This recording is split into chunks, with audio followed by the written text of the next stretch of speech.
আসসালামু আলাইকুম দর্শক, আপনারা দেখতে পাচ্ছেন মাত্র 9টা কলাম দিয়ে নির্মাণ করা হচ্ছে 3 রুমের একতলা বাড়ি, যার ফাউন্ডেশনে ব্যবহার হয়েছে মাত্র 9টা কলাম। বাড়িটা নির্মাণে দৈর্ঘ্যের দিকে জায়গা লেগেছে 25 ফিট, প্রস্থের দিকেও জায়গা লেগেছে 25 ফিট। দৈর্ঘ্য প্রস্থের হিসাব করলে আসে 625 স্কোয়ার ফিট। আর এই 625 স্কোয়ার ফিট জায়গার মধ্যে নির্মাণ করা 3 রুম বাড়ির ফাউন্ডেশন থেকে খরচ কত, ছাদ ঢালাই দেওয়া পর্যন্ত খরচ কত, পুরো বিষয়টা জানতে হলে ভিডিওটা কন্টিনিউ করতে হবে এবং ভিডিওর লাস্ট ফ্লোর প্ল্যানটি দেওয়া আছে, সুন্দর করে বুঝে নিতে পারবেন।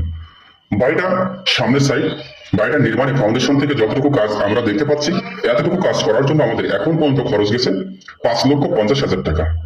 ফাউন্ডেশন 2 তলা, মাটি ছাড়া বিম দেওয়া হয়েছে 2 ফিট উপরে, বিমের টপ থেকে সাত থামল কলাম শেষ করা হয়েছে 9 ফিট 2 ইঞ্চি।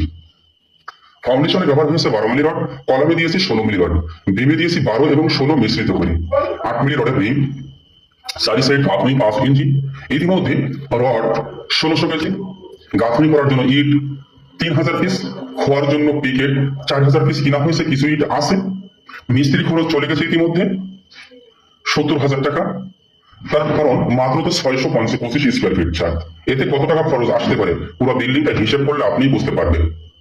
বাড়িটার পিছন সাইডে রাখা হয়েছে 2টা বেডরুম, সামনের সাইডে রাখা হয়েছে 1টা বেডরুম।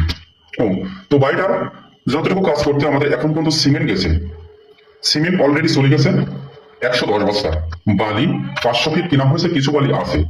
ইতিমধ্যে ভিট বালু ভরাটের জন্য খরচ ধরা হয়েছে 1 লক্ষ টাকা। এটা হচ্ছে 5.5 লক্ষ টাকার ভিতরে না, এটা হচ্ছে পরের খরচ।